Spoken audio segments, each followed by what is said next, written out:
वाहवाही लूट रही है। आपको क्या लगता है कि अगर किसानों को बजट, युवाओं का बजट है, किस तरीके का बजट है? देखिए, बजट सिर्फ हेडलाइंस बटोरने का है। हमने अपने संसद में भी हमने ये बात रखी कि जो 12 लाख के ऊपर हेडलाइन बटोरी जा रही है, इतना सिर्फ 2% लोग कमाते हैं, तो सिर्फ उन्हीं का फायदा है। बाकी जो लोग हैं उनको इनडायरेक्ट टैक्स में कटौती करके फायदा हो सकता था, लेकिन उसकी कहीं भी बजट में बात नहीं है।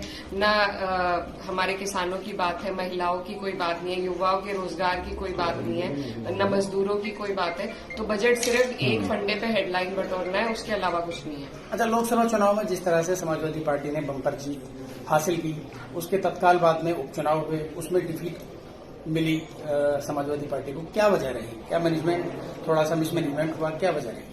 देखिए, लोकतंत्र है वैसे तो, लेकिन जो उपचुनाव हुए हैं उसमें तंत्र से चुनाव जीते गए हैं, उसमें जनता का कोई वो नहीं रहा है। कई ऐसी सीटें हैं हमारी जहां पर भाजपा नहीं जीत सकती थी, किसी भी वजह से कभी भी नहीं जीत सकती, लेकिन वहां पर भी वो चुनाव जीते।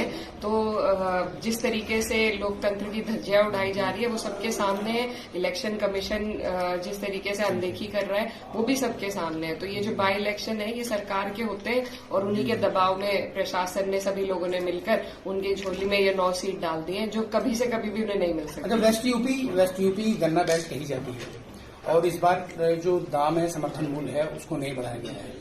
क्या मांग है समाजवादी का? क्या स्टैंड है? क्या मांग करती है समाजवादी पार्टी? ये समर्थन मूल्य बढ़ाया ही नहीं बल्कि घोषित भी नहीं किया गया है। हमारी मांग ये है कि पिछली बार से ज्यादा बढ़ाकर की जाए। कई चुनाव में कई जगहों पर ये भी वादे किए गए कि 400 पार सीटें होंगी तो 400 पार ही गन्ने का दाम होगा। तो हमारी मांग है कि कम से कम 400 पार तो करें। हालांकि अब जो महंगाई बढ़ती जा रही है और किसान जिस तरीके से परेशान है, तो गन्ने का मूल्य तो और भी देना चाहिए, क्योंकि जो किसान है वो हमारे देश की रीढ़ की हड्डी है। तो लेकिन पिछली बार से तो बढ़ना ही चाहिए। मैडम, कुंभ मेले में जिस तरीके से गवर्नमेंट ने 50 करोड़ का अपना ये डेटा उनके पास है कि 50 करोड़ वहां पहुंचे हैं शरणार्थी, लेकिन ट्रेजेडीज जो हुई हैं, जो कैजुअलिटीज हुई हैं, उसको लेके कोई स्पष्ट बात नहीं हुई है। और हाउस में, सदन में इस बात को लेके कोई चर्चा का कुछ प्लान है? क्या है, कैसे रहे? जी, हुई है इस पर चर्चा।